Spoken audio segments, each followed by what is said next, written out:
since. And one of the things I'd like to emphasise in this talk is that I don't think the environmental, the conservation movement and ecologists in general in Australia are taking nearly enough notice of this concept in their research or in their campaigning, and I'll try to elaborate that as I go through. So just to introduce and complement what Pepe said, I think it's a fact that people care more about people than the environment. Conservation of biodiversity often becomes a low priority compared to other sorts of human needs. And we also are facing the prospect that a lot of the negative impacts of climate change will actually come about through our well-intentioned efforts to adapt and mitigate climate change, and we have to be prepared for that.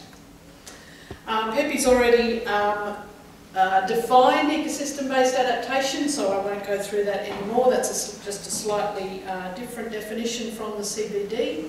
And as he said, it's the idea that intact and functioning ecosystems can protect and increase the resilience of human health, settlements and livelihoods from extreme weather events and disasters.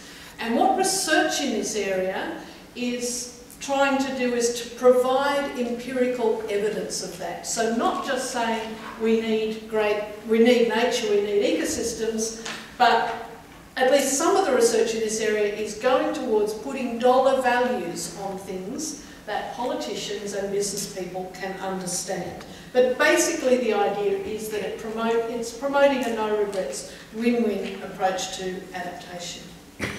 Pepe's already dealt with some of the broad examples, and I'm going to show you some actual numbers on some of these things. So Pepe also mentioned the tsunami impacts in Southeast Asia. Well, here's numbers that have been put on that. The Red Cross in 1994 started to fund a mangrove replanting program in Vietnam. It was very, very cheap. If you look at that number, 1.1 million US dollars, that's not very much money to replant 200 kilometres of coastline, 175 kilometres squared of mangroves by 2002. It's been estimated that it's saved, just in levee maintenance, it saved $7.3 million over that time. It shielded many areas from a big typhoon in 2000, and it has actually restored livelihoods in terms of providing nurseries for prawn farms, etc., that has provided income to local people. So that's an example of using empirical evidence to promote environmental restoration and protection. Here's another example in Malaysia. It's been estimated that the value of existing mangroves for coastal protection is about $300,000 per kilometre of coast in saving, because you don't have to then install artificial structures like seawalls. And another one, this is Mali in the Maldives, the capital of the Maldives. It's the most densely settled few square kilometres on the planet. The Maldives, as you're probably aware, is barely above sea level and is one of the countries in the world at most risk from rising sea levels. They had destroyed their protective coral reef from around the island, I imagine through dynamiting for fishing, and had to build that artificial breakwater there that you can see at a cost of $10 million per kilometre. It's cost a lot more than, for example, the Vietnam planting of mangroves. I want to take a little sideways step now and talk a little bit about blue carbon, because I know the other speakers in this session are going to be talking about terrestrial soil carbon and forests. So I want to take a little sideways step, and this is not my research area, but I think it's an absolutely fascinating area, because most people don't realise the value, the enormous value in terms of carbon sequestration of aquatic vegetation, mangroves, salt marshes and seagrass. I'll show you some sequestration numbers in a moment. They only cover about 0.5% of the seabed. They account for greater than 50% of all carbon, possibly as much as 70% of all carbon storage in ocean sediments. They're kilometre squared by kilometre squared, the most effective carbon sinks on the planet. they can sequester carbon at up to 100 times the rate at which terrestrial vegetation does. And why is this the case? It's because the carbon that's laid down in these sediments are in an anaerobic environment where very few microbes are able to break down that carbon. At least they do it very, very slowly compared to terrestrial environments, so that carbon is sequestered much more stably for longer periods, as long as it's not disturbed. So, here are some numbers to show you. Vegetation types, the three terrestrial ones are forests up the top, and then marshes, mangroves and seagrass down the bottom, and they are the estimated rates of carbon sequestration in grams of carbon per metre squared per year. And I think they're pretty impressive numbers. These environments are incredibly important in our mitigation efforts. So, just a few more facts and figures about blue carbon then. These sorts of blue carbon sinks are capable of sequestering about half of the emissions of the entire global transport sector. And by preventing further loss and degradation, we could offset between 3 and 7% of current fossil fuel emissions. This all comes from the Blue Carbon website, so you can go and get these numbers, which is about half of that from reducing rainforest deforestation. So the effect is equivalent to about 10% of the reductions needed to keep concentrations of CO2 below 450 and global temperatures below 2 degrees. Okay, so coming now, so that was a sort of an aside just to sort of promote this idea that aquatic vegetation is easily as and probably more important than terrestrial vegetation in terms of pure carbon sequestration. We need to do, I think, to really get into this area, we need a lot more economists, a lot more environmental economists involved to provide numbers. So here's some numbers. Coastal ecosystem services estimated to be worth over $25 billion US annually.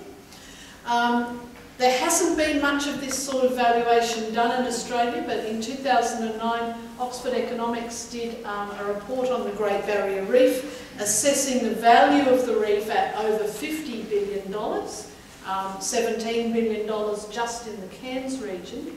And then they estimated that if a total and permanent bleaching of the reef occurred today, and I realise it's an exercise, estimated a loss of $37 billion basically overnight out of that $50 billion. And there were a number of assumptions assuming a discount rate of 2.65%, which is the same, I think, discount rate that Ross Gummo used in his report. So this is just an example of putting dollar values on ecosystems. I know most conservationists don't like doing that because we all value ecosystems for things other than money. But I think it's a tool in the toolbox of convincing the people in power that ecosystems are worth looking after. I'll just show you one other example of ecosystem-based adaptation in Australia, a current project which is the West Arnhem Land Fire Abatement Project. Fires are an annual or biannual event up in the top end. This project has harnessed the resources of Indigenous fire managers to try to reduce unmanaged hot late season wildfires across 28,000 square kilometres of the top end. And the idea is that they're promoting doing early, low temperature, dry season burning to reduce the amount of fuel around for much hotter late season fires.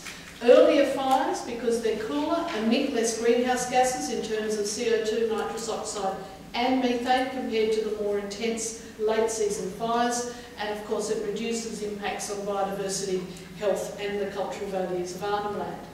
This project's being funded by Darwin Liquefied Natural Gas, who've provided a fairly impressive amount of money, about $1 million per annum, committed for the next 17 years. It's pretty unusual in terms of the time frame to the traditional owners of West Arnhem Land, and it's been estimated to offset about 100,000 tonnes of CO2 per year, with nearly 500,000 tonnes abated over the last 4 years. So I think this is an excellent example of using management, sensible management of ecosystems to provide multiple win-win benefits.